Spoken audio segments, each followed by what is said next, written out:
Hey guys, a pretty common occurrence at E3 or any big gaming event is developers showing off more of their game and products behind closed doors. And Gearbox is no different. They had a behind closed door event at E3 and a fan, Skulls228, recorded 8-ish minutes of gameplay footage. I will play the video in full if that's all you guys want to see, but after, if you stick around, I will break it down and mention some of the highlights. Before I get into that, make sure to follow me on Twitter, and let's get right into it. So we've introduced systems that'll slowly creep you into playing with other people, show you the larger community. So if we look here, we're going to go to a vending machine. Now, everybody who's played Borderlands is used to the vending machines, but what you might not be used to is seeing your friends' guns show up in your vending machine. So if your friends are selling guns, as long as they were online at the time, then that gun has a chance to appear in your game. It's one subtle way we want to remind you about the larger community, get you kind of interested in playing with other people. We also have something we call rare spawns. They're enemies out in the world that only have a 20% chance of being seen. However, if your friend encounters one, we'll dynamically create a mission that'll give you the chance to go see that same one. And that one was called the Unstoppable. So speaking of, we're going to go do that. We're going to fight the Unstoppable, but we need a friend. Here you can see from within the game. You don't have to go out to the main menu. You can invite friends from within the game. You can also inspect your friends, see their inventory. You can see like what character class they're playing. We're going to invite Calypso Killer 86 because, I don't know, somebody named him that. But, okay, confession time, I cheated. We're showing you split screens. I'm not on the internet. This is like playing on the couch. We want to make sure that people feel like, hey, couch cooperative is really important to me. I want to be able to play that. All right, you can see us jump into Iron Bear. We'll show this a little bit later on the top screen. Fighting the Unstoppable here.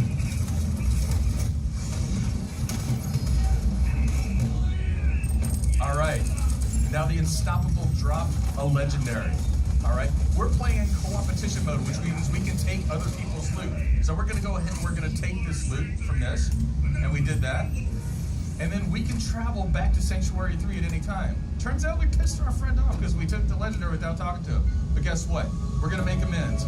We can mail that loot to them while they're offline and make sure that they get it. So, you know, kind of a peace offering there, right? Okay, we talked about social. What's the most important when you're playing social? Being able to show off, right? So we want to talk about customization a little bit. So let's take a look. I want to show you some of the different skins and heads available in the game. So these are some of the heads here.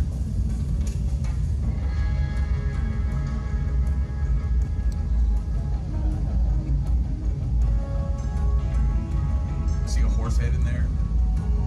Maybe a mustache on Amara. Or bear head for flat. Now let's look at some of the skins. Now you may note on some of these skins you'll see the pattern move. So we can actually use shaders to make the pattern move on the skins, for some of them are more advanced skins there. And you can change the color of these different skins. Anytime you want to, all three colors here. And of course, emotes. So for the first time ever in the franchise, we have emotes that you can go into. A little bit of heart, you know, and if you ever steal somebody's loot, you might have to, you know, make up a little bit. Weapon trinkets. So I like weapon trinkets because I can find weapon trinkets, attach them to weapon slots in the game, and then I always know like what slot I'm on based off the trinket. But these skins, let's take a look at some of the weapon skins. If you find weapon skins, you can apply these skins to any game you pick, or any gun you pick up in the game. Planet, so filled with wildlife, filled with new flora, new fauna.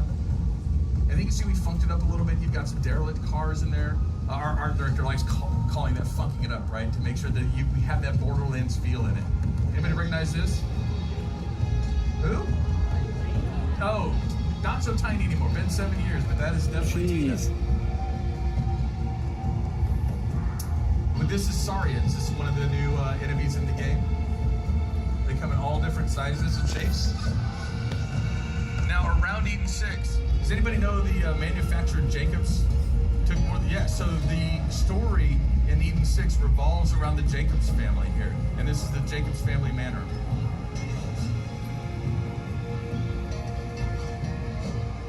This is a Jabber. It's another one of the new enemies for Eden 6. And Jabber aren't stupid. They're actually, you know, pretty smart. They can fire guns. You can see some of the derelict ships here. Now the original concept, this was all about having these old ships that had fallen into Eden 6. we have a lot of verticality to the levels in Eden 6 here.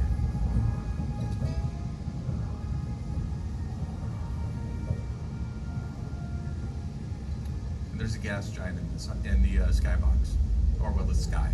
Sorry, developer terms.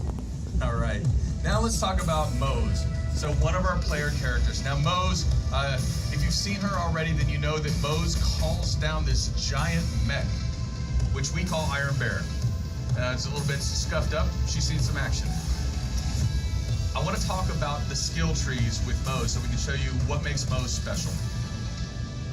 Now Moze has different action skills, and those action skills, we call them hard points, which means she can equip different hard points on the mech. Now we'll show you the different trees, but you'll notice that she's equipped a grenade launcher here. In a second, she'll also equip a rocket launcher. Now, she could have equipped 2 grenade launchers or 2 rocket launchers, or she could have gone to another skill tree and equipped another hard point. You can mix and match your hard points however you want to. But just like being able to mix and match your hard points, you can augment those hard points. If you see the little things that look like chevrons on the side that we'll show you here, we can augment that. Those chevrons unlock automatically. And this one, if you're accurate with your grenade launcher, it'll do 35% more damage for a direct hit. So again, we want to make sure that when people are playing together, even if they choose the same character, there's enough options to make them feel different.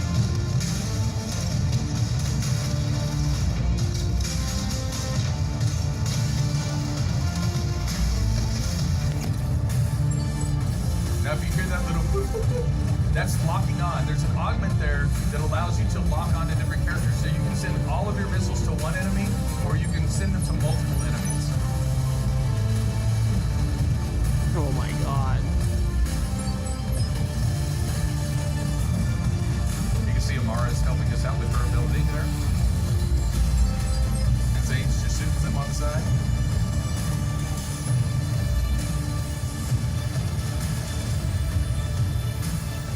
So that skill tree was all about explosions. Now the next skill tree I want to show you is Shield of Retribution. And this is a little bit more of a risk-reward mechanic for this particular tree. So just like before she has hard points, this one is basically a railgun. It's a very direct damage weapon. It's pinpoint accuracy. And then you have something that is a bear claw or a bear fist, right? And this thing just sits there and pounds enemies.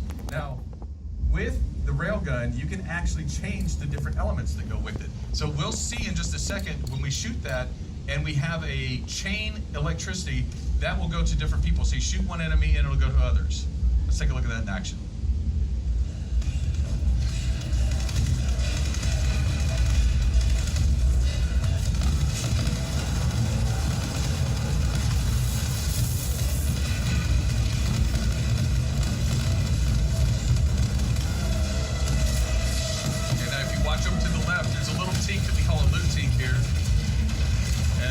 Time to pick on somebody our own size here. Oh my god. And just smash them. Reminds me of Titanfall. There you can see it chained off. The railgun, and then just smash them with the bear fists. Now Iron Bear, again, is one of those things that I like to call an oh shit mechanic. If you'll forgive my language. But it's basically one of those things where you can just pop in when you're in a lot of trouble. Now let's talk about my favorite skill tree, Bottomless Mags. One of the best things is, hey, if you're going to shoot, you might as well keep on shooting, and that's what Bottomless Mags allows you to do. Now we have a chain gun or a minigun that's an attachment here on one of the hard points. We also have a flamethrower. This tree is all about just keep firing. No matter what you do, just keep firing. There's certain passive skills in here that will allow you to replenish your bullets so you never have to reload. And for those people who get really good, that's one of the best things about this class. Now you burn through a lot of bullets that way, but you kill a lot of enemies that way too. So this demo takes place on what we assume is Sanctuary 3, the new ship that will take us from planet to planet in Borderlands 3, and they show off a ton of features that will be available to players in this hub city. The first feature they show off is a bigger sense of the world and playing with your friends. So now when your friends sell their weapons to vending machines, you will actually have a chance to buy the guns that they sold, and it will show you the friend that actually got rid of the gun. It's an interesting system and a cool way to potentially see what good weapons your friends get rid of and what good weapons they must be using now if they're getting rid of those. Or if a friend is a higher level than you, if they're getting rid of their lower level weapons and you're lower level, you can easily pick those up and they're probably worthwhile upgrades. The next big detail they talk about is special enemies and their spawns. In Borderlands 3 though, they did say that these enemies will have a 20% chance to spawn. If your friend kills one of these enemies, then you will get a mission that will allow you to hunt down this enemy. And you can even bring friends with you on this mission, which to me shows off how much replayability this game will have, and that there will always be different quests and objectives to complete even if you finish the game just like this one, because technically this is unending replayability with these missions. It probably does get old after a while, but you could keep playing them. Along with that, they show off this new system by inviting a friend into the game, and you can even now inspect players before you invite them. So if you are maybe going for a raid, you can check people's gear before you let them in and make sure they at least have baseline gear for the fight.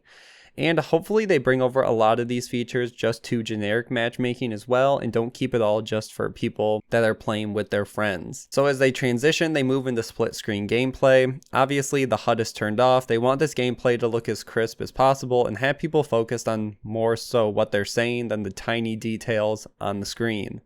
So they are playing with Zane and Moze. So they defeat this heightened strong enemy and they get a legendary, which it's obviously super staged, but I'll give them a pass because technically it probably is possible that these bosses can drop legendaries. So with the legendary though, they do mention once again that they are on the Borderlands Classic system where all the gear that's dropped is shown for everybody. Not everyone gets instance loot. So the Moze picks up the gear and then they go back to the ship and show off the mailing system, which is interesting that you can send gear, not only legendaries, to your friends. It seems really quick, fast. What I'm more interested in is the game's profile pictures. You can see when looking at the friends list, it's not just what the character you're playing as. One of their friends on the list has a picture of Reese, another has a picture of Maya from the first trailer. So I'm curious how that will actually work if you purchase these in-game with Iridium or some sort of credit, or if you unlock them, or there's so many different possibilities and we just don't know yet. And we also don't know, once you get sent gear from your friends, where it will go. It's possible it could go to the mailbox that we saw from the gameplay on May 1st, where they said your lost gear goes there, but maybe also your gear that you get sent also goes there. After that, they get into customization and show off a ton of different heads. They show a ton. I was going to freeze frame at each one, kind of extend it and let you guys see, but at this point it's so blurry. If anything, just go to the YouTube settings, slow down the speed, and you can see each different head if that's what you're into. There are a lot of nice ones in there, and they do show off a big variety for the characters. With the skins though, they show off their new system, which is a mixture of Borderlands 1 and 2. So there are a ton of different skins that look completely different, but we will also now be able to customize the 3 colors on some of the skins to really make it our own. And this has to give players hundreds, if not thousands, of combinations to mess around with, which is super cool. And I think it goes back to that they really wanted this game to be a mixture of Borderlands 1 and Borderlands 2. Take the best features of both, kind of mesh them together and make the game work. Going along with customization, they showed off emotes, which are pretty self-explanatory. They also showed off weapon trinkets. They show how they attach to weapons, and they close out saying once you find a weapon skin, which is probably similar to how vehicle and character skins dropped in Borderlands 2. So we'll also be looking for weapon skins, that once we get one, we can apply it to all of our weapons. So you don't need to find specific ones or unlock specific ones. Once you get the skin, you can use it on anything and test it out and see what it looks good on. So he actually split the video up into 2 parts. So for the second part, they go to Eden 6. They show off some more destroyed vehicle types in the world, and we get a very close-up look of Tiny Tina on Eden 6. And he even mentions that she's not so Tiny Tina anymore, and she is on Eden 6, which is where we have seen her in the trailers with Brick and Mordecai, and most likely where they will come into play with this new story.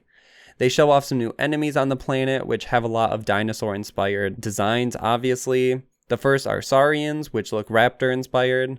Then we get a good look inside the Jacobs family Manor, which is where we will be meeting Wainwright Jacobs and work with the Jacobs Corporation along with Hammerlock.